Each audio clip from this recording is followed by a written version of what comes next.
What is up, Top Shot Nation? Welcome to the Series 3 Base Set Release 3 Mint Show.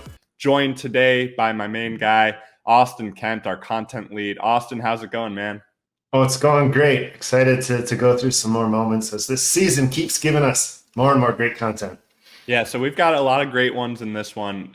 You're now over 100 plays deep into the base set. It's been a crazy grind for you, curating the best plays from the first month of the season. How are you doing? Doing great. This has been such a fun challenge going through the season with the community. Not only planning for the content that will come in the base set as it has through 3 drops now, but also starting to set moments aside for future sets. It was a beautiful thing that content roadmap was. I loved being able to lay that out for the community. Well, you mentioned it, Austin. We're holding on to some moments for later in the season. We've got a lot of excellent sets still to come, and the base set as it is meant to be common. Some of the extraordinary plays that we've seen so far this season will make it into the rares or the legendaries or even some limited edition commons that are coming soon. And just so the community knows, this is very much by design. We wanted to start the season with base set packs, which would allow us to curate the best and greatest moments from the season to make it into later sets. We've got a bunch of rares. We got some legendaries coming up, and the most epic of the most epic moments will make it into those sets. In the meantime, we've got some awesome headliners in this base set release 3. And without further ado, let's just dive right into it. Starting with 2 future Hall of Famers out of Golden State. Let's lead off with my favorite player in the NBA, Draymond Green. And here we see him running down the alley for a big slam. Yeah, I love to see Draymond still get up there and throw it down. He's so capable of doing so many different things, but nothing beats a good old-fashioned hammer dunk. Tell me, how do you think Draymond Green and this Warriors team, are they back? Are the Warriors back? Or is the dynasty starting up again? The Warriors are back and back strong, and in large part due to the depth that they have, including this next guy, Andre Iguodala, who after 2 years away is back and looking better than ever. Well, maybe not better than ever, but is definitely looking better than he did in Miami. And here we see him flashing the nice dime to Nemanja Bjelica. This is what Andre Iguodala does. He comes into the game, he sees the court better than most, and he still brings insane athleticism and defense on the other end. Yeah, no, I think you're right. There's a level of comfort with him back in back on the Warriors. It's been really fun to see. I'm happy to see that reunion take place, and he's looked great in this game. I love this dime, and Iggy actually dropped 10 dimes in 17 minutes of work in this one. So the guy can truly do whatever is asked of him, and I look forward to him winning some playoff games for this team come the postseason. Yeah, absolutely. And between Otto Porter, Bjelica, Gary Payton II, they've just built out so much depth around Steph and Draymond that I really think that they are going to be the team to beat in the West, especially as Klay comes back. I think people are sleeping on just how good Klay's still going to be. So we'll wait and see. Next up in our rundown, we've got the reigning 6th man of the year, Jordan Clarkson. And here we see him flashing the nice defense with the steal and finishing with a nice dunk and a little pull up there. That's a little flex. I love it. I love seeing him get it done on both ends. Nice little interception there. And Clarkson dunks, I just love them. Next up, we've got one of the big breakout guys of the season so far, Grayson Allen. He's in the top 10 in 3-pointers made. And here we see him with a nice little fake pass, a little Rajon Rondo finish at the rim. Milwaukee's going to really need Grayson Allen to continue to shoot the ball well and bring the intensity on the defensive end as he's coming in and replacing some pretty important pieces.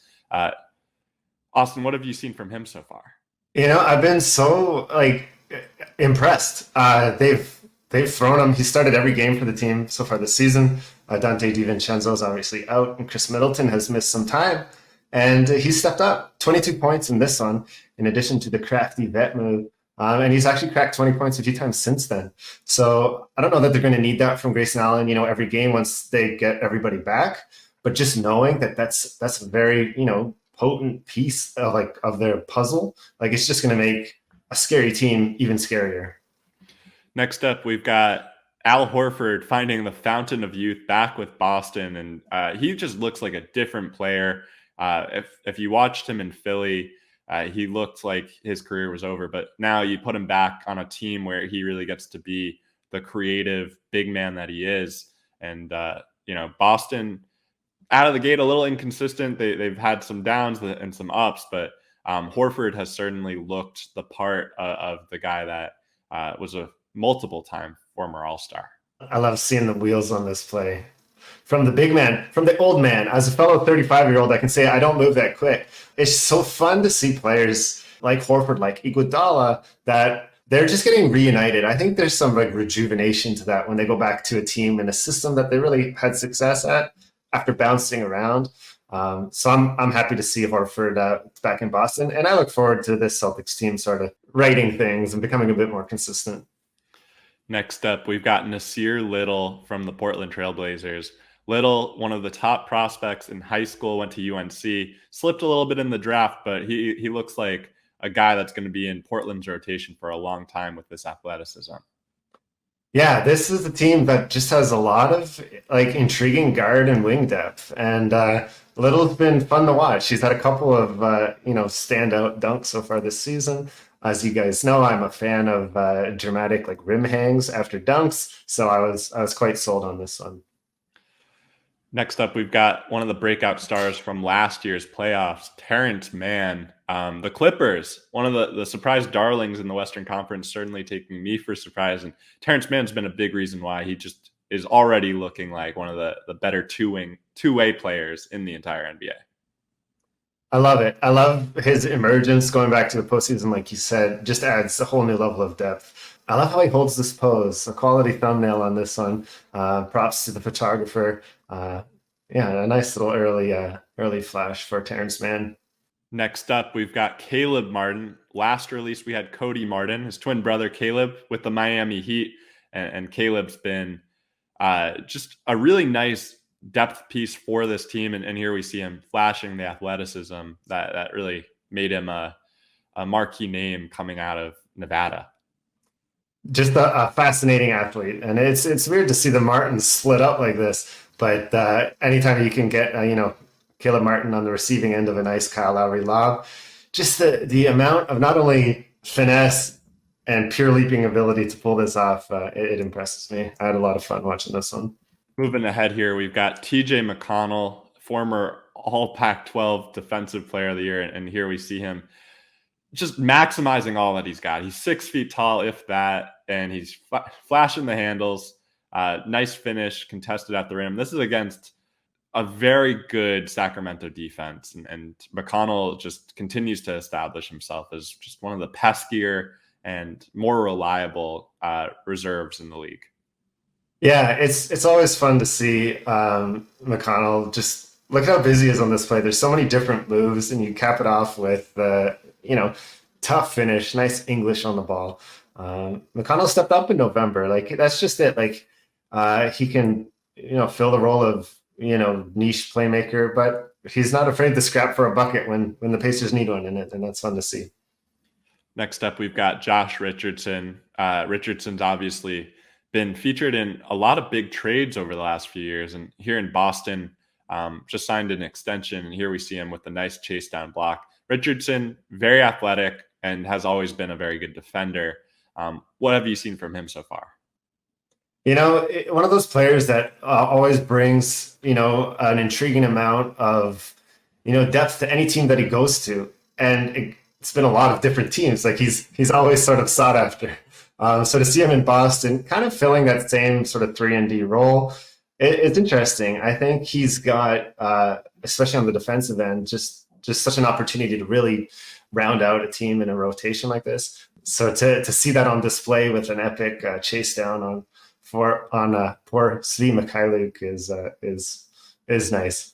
But I look forward to seeing, as we were talking about with Al Horford, this Celtics team continue to sort of find their mark. They're not hitting it just yet, but it's just a matter of time because it's an intriguing team on paper. And I think pieces like Richardson are a big part of that. Next up, we've got Penn State's finest, Lamar Stevens, coming with the hammer dunk. Stevens, of course, part of a rejuvenated Cleveland Cavaliers roster. Yeah, definitely a fun team to watch. I love this Stevens finish. Gafford is coming in hot for the block, and he pulls it off. Yeah, I'd flex if I could pull that. If I could pull that one off, I'd be just as happy as Stevens there. Now, one of the more underrated pickups of the offseason, the Utah Jazz adding Hassan Whiteside to the mix, just adding a lot of post depth and seemingly with every team that Whiteside comes to, there's just a realization of, oh, wow, this guy's big and this guy knows how to block shots. Yeah, definitely. I mean, Whiteside obviously played, he was the man for a few years, right, in Miami. Paid handsomely and really put up just some monster numbers. And now he's filling a very different role as sort of a niche backup. But he instantly becomes such an incredibly interesting like rotation piece like this because he can have such a major impact on games. And rim protection obviously is a major part of that. What an epic block this one is, and Hassan Whiteside put up a double-double in this game, 12 points, 10 boards. So it'll be interesting as this Jazz team sort of, looks to improve upon what have been some quite successful years. What sort of role Whiteside can play in that? Absolutely. Next up, we've got PJ Tucker. Tucker, obviously NBA champion now, coming off of his stint with the Bucks last year. But Tucker showing some renewed athleticism, especially on this one. This one caught me by surprise. Clap in the backboard, nice putback, throwing it down. PJ Tucker is going to be instrumental for Miami if they hope to make the finals again. Just kind of stands in the corner, does his thing, and plays elite defense. What is there a player that embodies what being a Miami Heat is more than PJ Tucker? Yeah, honestly, like when you put it that way, it's almost a surprise that like he hasn't been part of this, Heat culture sooner, because he's such like just a grinder. I love seeing the athleticism come out because it is one thing to, play some tough defense and hit the corner threes, but anytime you can throw a putback and slap the backboard on your way down, it's always fun. 10 points, 13 boards for the vet in this one. So who knows what PJ Tucker has in store. That's an amazing moment. Next up, we've got Chris Boucher, finishing, I think, the top 6 for most improved player last year. And Boucher just brings a ton of athleticism, a little older than most think, but here we see him just running the court. This type of athleticism and dexterity from a big man, just fairly uncommon in the NBA. Obviously, you get to watch the Raptors a lot, being nearby. Give me the skinny on Chris Boucher.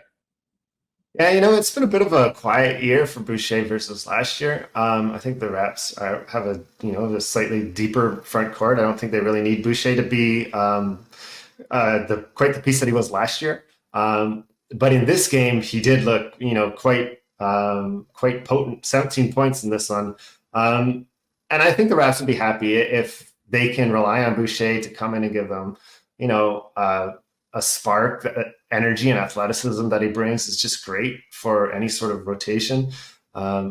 Whereas when he can pull off plays like this, I don't think they need him to be that sort of consistent scorer. But on this night, he got 17 points, and I think they'd be quite happy with the occasional burst from Boucher. And I just love the sheer length of his stride as he makes it down the court on this one. Like a truly fascinating athlete to watch. Next up, we've got Andre Drummond. Andre Drummond, obviously multi-time All-Star in the past, and now taking the backup role in Philadelphia behind Joel Embiid. The guy can get boards to this day, and in this game, 14 points, 25 rebounds. Am I reading that right, Austin? Yes, sir. Oh my goodness. He's. I mean, as a Pistons fan as I am, I watched a lot of Andre Drummond, and he. Similar to what we were just talking about with Hassan Whiteside, and perhaps more so, was really expected to be the man, asked to be the man on some Pistons teams, and put up some, crazy numbers, crazy rebounding numbers. These days, as the primary backup to Joel Embiid, it's just so. I mean, to me, it's still kind of weird to see this because I'm so used to him being like a guy capable of dropping 20 and 20 anytime he sets out on the court. So I'd be very happy if I was a Philly fan to know that that's who we've got replacing, Embiid.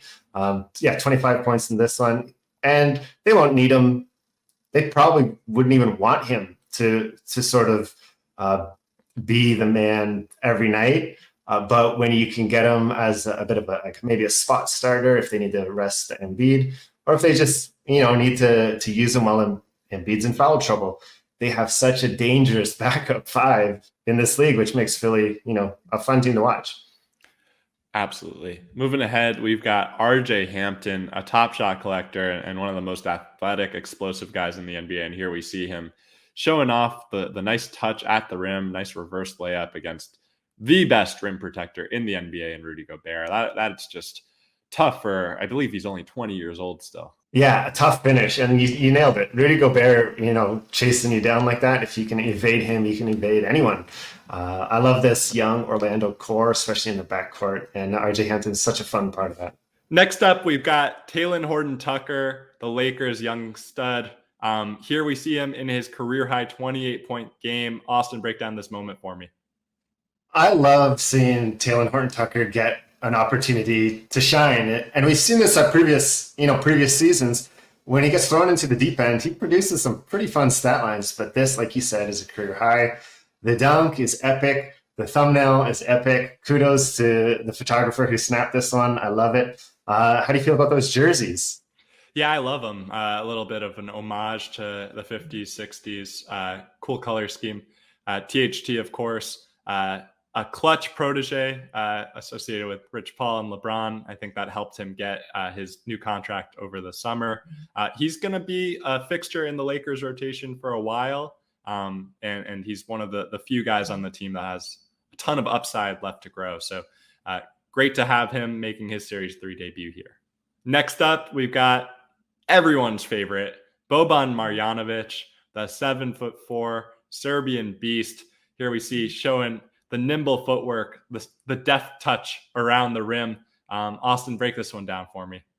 Yeah, Boban can win us over any day of the week. I love seeing the little footwork, the little hand change. Boban's just one of those guys that, people will be chanting for to come into the game anytime they go to a stadium. You're not going to see him, play heavy minutes consistently. But when the Mavs need some sort of deep bench rotation in the front court, you're always good for some Boban time whenever that comes. And look at this finesse here.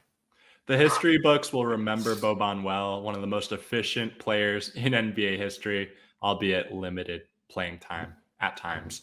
Next up, we've got one of my favorite guys in the entire NBA. Just got paid 4-year, $91 million contract. In my opinion, a steal for the Phoenix Suns.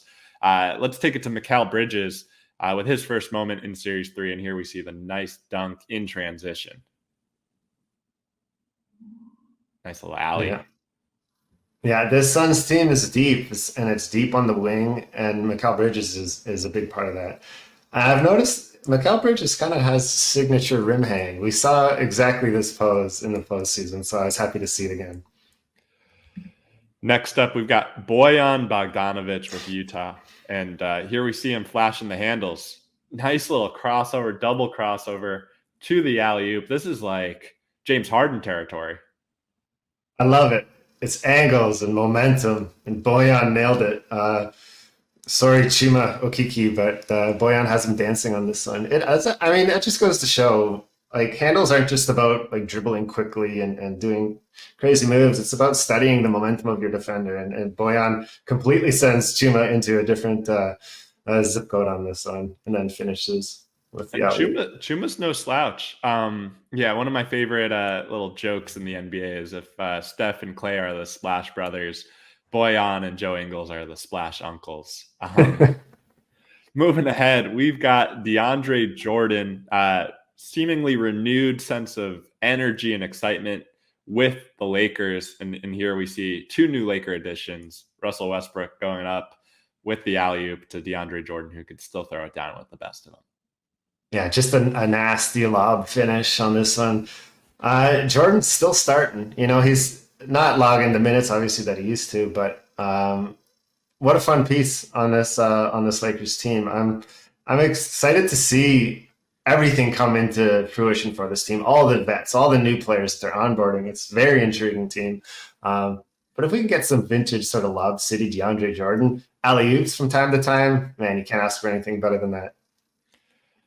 Now, with all due respect to everyone that we've just kind of played through, now we're getting to the protein of our meal. We have some major heavy hitters coming up and 3 superstars to get us started. So let's take it to Trae Young with the Atlanta Hawks. Hawks off to a somewhat slow start, but no fault of Trae, who's still flashing nice dimes seemingly every night. Here we see pinpoint behind the back assist to Bogdan in the corner. Yeah, Trae's confidence as a playmaker and creator is a joy to watch for basketball fans. And just to see the distance that this behind the back pass travels, how confidently he does it. And like you said, just pinpoint accuracy. It was a fun flash of a nice little Young moment early in the season. Moving from Trae to our next point guard, we've got Damian Lillard, one of the 75 greatest players of all time. And here we see him just kind of continuing the abuse of Paul George that goes back a few years. For whatever reason, Paul George, one of the best defenders of the century, just can't seem to contain Damian Lillard. And here we see why. Dame just very shifty, great footwork, great patience, and just creative finishing off the glass. Yeah, I love to see it. I love the thumbnail on this one. It really shows what a weird shot this was. But when you're a scorer like Dame, obviously you think about the logo threes. But just a pure scorer, plain and simple, and finds a way to put the ball in the hoop, regardless of, an elite defender kind of all over him at the beginning of that play, and then just off balance, little scoop shot. Hey, 2 points are 2 points. And one more superstar before we get into the Top Shot debuts and 9,999 mint sizes. Here we got Luka Doncic, his Series 3 base set debut, and here we see him just flashing the incredible passing to KP, deep three. Yeah, I love this. We've seen Luka go to this a couple times so far this season. Since this little dart out to the 3-point line, he's thrown a lob to Dwight Powell, a similar move, where he just kind of wraps the ball around his back. But I love how he just lasers this one out for the kick out. And Luka's just been incredible. Luka is one of those players where it's very tough to know, because he does something that would be the play of the year for so many, players in NBA. He does that every night. So we got to pick, where do we want to use Luka in our base set? Where do we want to use him, for other sets down the road?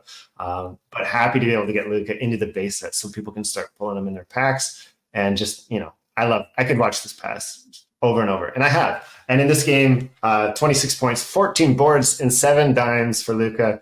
Just another day at the office for this guy. Now, for the OGs on Top Shot that were participating in showcase challenges throughout the NBA Finals, we got the question a lot. Where the heck is Frank Kaminsky? Well, we've got Frank Kaminsky making his Top Shot debut in Series 3 and starting with a career-high 31-point game. This is just Wisconsin Frank at his finest, patient footwork and crafty finishing around the rim. Yeah, Frank earned it. He earned this Top Shot debut. Happy to get him into the product. And 31 points, incredible. If Kaminsky can be a consistent, threat, the Suns are never going to ask him to score 30 or even 20 plus points. But if he can get it, it's a fun little bonus to have, and really adds a lot of depth to that front court. One of the biggest shocks of the NBA Finals for me was that in the minutes Frank Kaminsky was on the floor for Phoenix, they looked really solid. Frank Kaminsky was getting targeted by Giannis, by Chris Middleton, by Drew Holiday, by Brook. It didn't matter. Frank Kaminsky was standing his ground, and that bodes well for him as Phoenix looks to make another title run this year. He looks like he's really settled in nicely as the backup to DeAndre Ayton. Moving along, we've got 2 moments that are coming in under 10,000 edition sizes. We've got Bam Adebayo with this monster dunk off the great pass, and here we see him just big man jam. Yeah, I love it when plays get weird, man. Surrounded by four Hornets, and you'll see this in the thumbnail. I was quite fond of the thumbnail for this one. It just looks like some sort of Renaissance painting where he's surrounded by blue jerseys. What a tough finish that is. A weird play in general, no doubt. Fun little rim hang at the end of it. Oh, I'm such a big fan of Bam, and he dropped 26 points, 19 boards in this one. Next up, the last moment before we get to the rookies, and if there was any doubt whether this guy would get a moment soon, here's Ja Morant, Murray State's finest, and Ja just breaking down the Lakers, and what this guy can do on a nightly basis. I don't think there's a player in the league more suited for Top Shot than Ja Morant, because these layups are just commonplace for him, and for anyone else in the league, they're just not. Yeah, exactly. And this is sort of a common conversation that we have on Twitter as we try to narrow down what job moments will make it into the product and which ones we have to, turn aside despite them being absolutely elite. And I love this one for a couple of different reasons. This is the 40-point game early on in the season when he dropped 40 for the first time this year. An absolutely, phenomenally like athletic finish. What a dramatic, up and under to the ground he covers like north to south as he pulls this move off. It's truly impressive. And it's a nice little crossover before he even gets there. So Ja, you're here, you're in the product. We have several other Ja's sort of flagged for maybe future use down the line, but definitely excited to be able to introduce this one to the Series 3 base set. Next up, we're now in the 3-star rookie camp, and no better place to start than with a guy that is vying with Evan Mobley for Rookie of the Year, early contender status. We got Scottie Barnes, and community, you tell us, is this a layup or a jump shot? Yeah, go ahead. Sorry, the Scottie Barnes sky hook it's kind of like a floater meets a sky hook. Tough to always find a perfect classification for weird shot attempts, but Scottie Barnes, he doesn't care what you call it, he'll get it done, and he's looked solid for this team. Like you said, a Rookie of the Year candidate. Evan Mobley has looked great himself. I think what was it? Yeah, 12-9 for Barnes in his debut, and his averages since then are even better. He's here. He's arrived. He's such a fun player to watch, and I think Raptors fans are lucky to be able to, see him be such a significant part of their core. Yeah, he really shot up the draft boards. I think the NBA community as a whole was kind of stunned when the Raptors decided to take him over Jalen Suggs. But we're certainly seeing what Scottie Barnes can do on a nightly basis. Reminds me a little bit of kind of Warriors-esque Andre Iguodala, so slightly older in his career, not quite as explosive and athletic, but really can do a lot, sees the court extremely well. And it looks like the Raptors have a keeper for years to come. This, of course, as his 3-star rookie, minted to only 4,000, came from his debut game. And for a guy to just show off this dexterity, driving right, lefty hook in their first NBA game, that's just prodigious and shows a very bright future ahead. Love it. Next up, talk to me about Bones Hyland, Austin. The rich get richer. The Nuggets have always had such intriguing rotation pieces, and I think they've got another one in Bones Hyland, a sort of like microwave scorer that can just, head out on the court and produce. Doesn't necessarily need a lot of time to heat up to do that. Love this bucket. Not his first bucket, but obviously first game. It just shows how tough he is to score. He'll get his points when asked to drop those points. 7 points in his debut, averaging 8+ in the time since. And I think we're just going to see him as he continues to earn like the trust of the staff. Like, I know the Nuggets are a bit shorthanded, but I think you're going to be seeing Bones Hyland as a consistent piece of the rotation of what is truly a contender, which is impressive for a rookie. Absolutely. He early on in training camp, they were trying to figure out who is Bones Hyland, how does he kind of fit in, and the overwhelming consensus coming out of Denver camp was this guy's just the next Lou Williams. He can score from all over and do a little bit of everything. Love that. Moving ahead here to a guy that I was very, very bullish on coming out of the draft, and he's proving David Griffin right in New Orleans. We've got Trey Murphy. Trey Murphy, one of the better 3-and-D options, and here we see him just infinite range, great defender as well. He's going to be especially alongside guys like Brandon Ingram and Zion. He's like the perfect fit for a team like that. Yeah, certainly a fun piece on a team that's still sort of finding themselves. Love the range. This isn't his first triple, but it's such a deep, fun triple. The confidence to pull this off in your first NBA game as your second field goal is a lot of, it's just very intriguing. And I look forward to see what else he's capable of as this Pelicans team sort of figures out their identity at a sort of a strange time in their, history. So next up, we've got Josh Primo. San Antonio surprised some folks with how early he was taken in the draft. They loved his athleticism. They loved his shooting ability. Time will tell whether he makes good on their early pick, but Primo here in his debut game, showing that he's not afraid. That's the number one. No one ever questioned his confidence, and here we see him pulling up from deep, hand down, man down against Orlando here.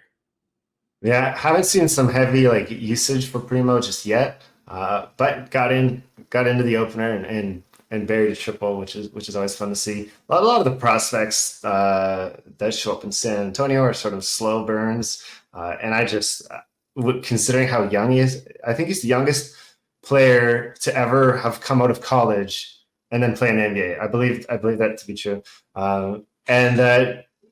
what a great system to just throw an intriguing, high ceiling talent like that.